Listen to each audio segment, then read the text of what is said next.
I now turn to Congresswoman and Progressive Caucus Chair Pramila Japayal, who has had concerns about some of the measures that end up in this bill. Congressman, thanks so much. Appreciate it. Congresswoman, so the specific legislative language still being worked on. President Biden says this agreement is a compromise, which means not everyone gets what they want. You just heard Congressman Johnson say Democrats didn't get anything in the deal. Are you going to support that? He also said that he thinks you're going to vote against it. How are you going to vote? Well, I don't know yet, Jake, because I haven't seen the text. You know I'm not a big fan of in principle or frameworks. That's always, a problem if you can't see the exact legislative text. And we're all trying to wade through spin right now. I think that's certainly what you heard from my good colleague on the other side of the aisle is a lot of spin. But I think it's going to come down to what the legislative text is. I think at the end of the day, though, the American people have to understand that we are at the brink of default. We don't have a deal yet. We're not sure how many Republican votes can be produced. And it is all because Republicans said that they wanted to cut the deficit. And let's be clear that what they got from this was not that.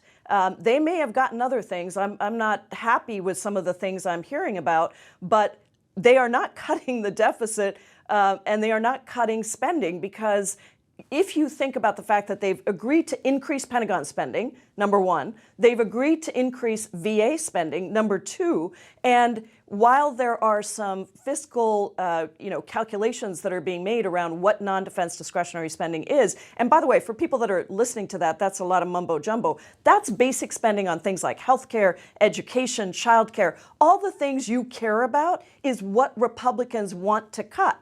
And they even took back $10 billion from the IRS that was supposed to go to taking on wealthy tax cheats in order to make regular Americans pay for wealthy people to be able to continue to get tax breaks. So I think that, you got to ask yourself, what was all the drama for? Because they didn't get what they said they wanted. We knew that was never actually what was on the table. So the deal, as you know, expands food stamp work requirements for able-bodied adults under 55 who do not have dependents. This goes throughout 2030. This excludes veterans and those experiencing homelessness. You have said that your caucus would not support a bill with work requirements that, quote, hurt poor people. Does this deal do that? Is this a deal breaker for you?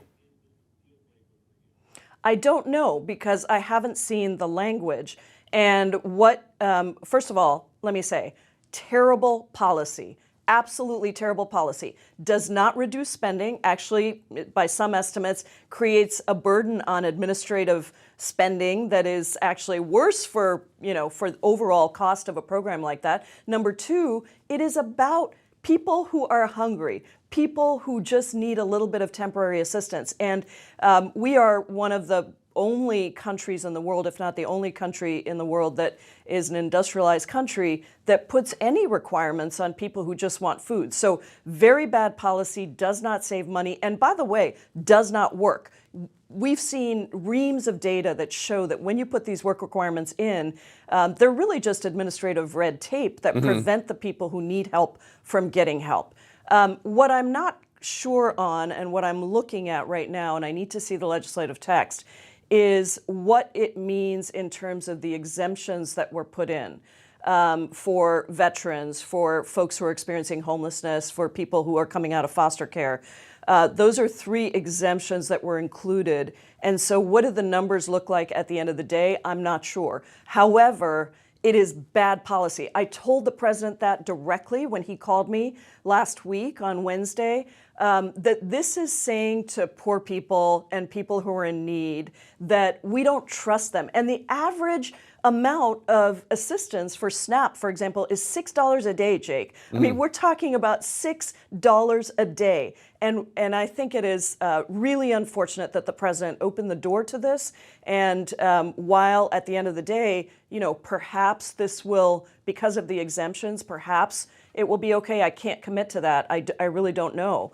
And our caucus, and it's not just the progressives, across the ideological spectrum, including problem solvers, by the way, people feel that this is bad policy. So it's very unfortunate that it's even made its way into the discussion, frankly. So, but what I'm hearing from you, though, is that if the exemptions are as I described, which for homeless, for veterans, it's possible that you're willing to hold your nose and vote for it to avoid a default. And again, it all depends on what you see in the text. Nobody should take anything as cemented. Go that's ahead. right.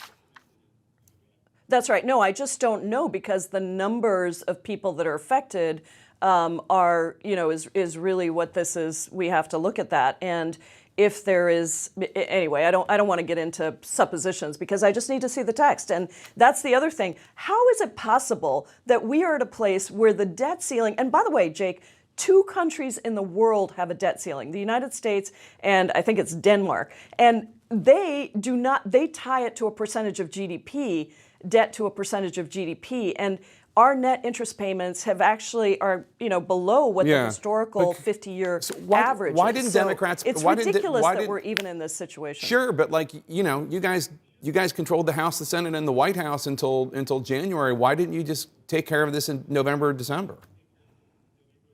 Well, as you know, that's what I pushed for. That's what the Progressive Caucus put on our lame duck agenda they? That was public.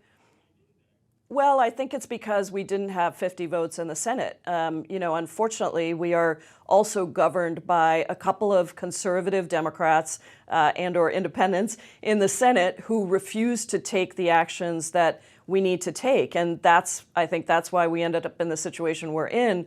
That's why we need a bigger majority in the Senate of people who are actually going to continue to do what the country needs and what our constitutional obligation is. Because, listen, the debt ceiling, and we've explained this ad nauseum, but I just think it's important to say it again. We go through an appropriations process. You know this very well, Jake. We go through an appropriations process. We argue. That is where the majority in the House and the Senate get to, figure out who's going to negotiate what, right? Right. And legislate, exactly. And at the end of that process, we come up with something, we pass it through a budget, we pass appropriations bills, and the debt ceiling is essentially about implementing what Congress has already passed. Yeah, no, it's paying for money already spent. Use that. Yeah, 100%. That's right. And I think at the end of the day, this is going to make it easier, hopefully, to take the debt ceiling off the table permanently.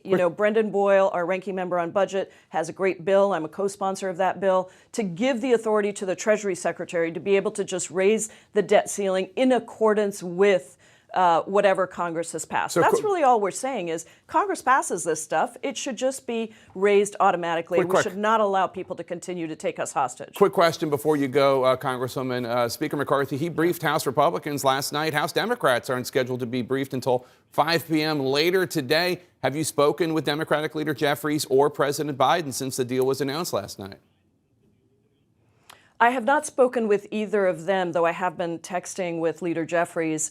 However, I did get a lengthy briefing from a top White House official. Lael Brainerd called me immediately when the deal was released last night to tell me. It sounds like perhaps not everybody was on the same page in terms of when the deal was going to be announced. And, I think that there was supposed to be a final review. So I think it got announced to Republicans quicker than was expected. But I did get a briefing. I still have questions, though. And at the end of the day, I don't like frameworks. I think they are really problematic in terms of being able to make a decision. It's fine to say we've reached an agreement in principle, but all of the text matters. And there are so many pieces of this that we need to look at in terms of what the spending is exactly like, because my understanding is we're essentially held harmless at 23 levels. It will, it is still not ideal, but not that different than what a CR would be. I think for me, the big questions are around what are the changes to NEPA? I understand they're pretty minor, but I'd like to see those. Yeah. And then what does this work requirements piece look like? So I know you hate it when I do this, but I'm going to give you a yes or no question right now. And the yes or no question is all the Democrats. I may or may not answer you. Well, that's fair. But Democrats watching right now at the White House, your friend Hakeem Jeffries, others, do they still have to worry about the Progressive Caucus and whether or not your caucus will support? Yes, they do. Okay, Congresswoman Jayapal, thank you so much. Yes, they have to worry. Yes. Yeah, they have to worry. Okay, well, you heard the lady. Thank you so much, Congresswoman. Good to see you, as always. Thank you, Jake.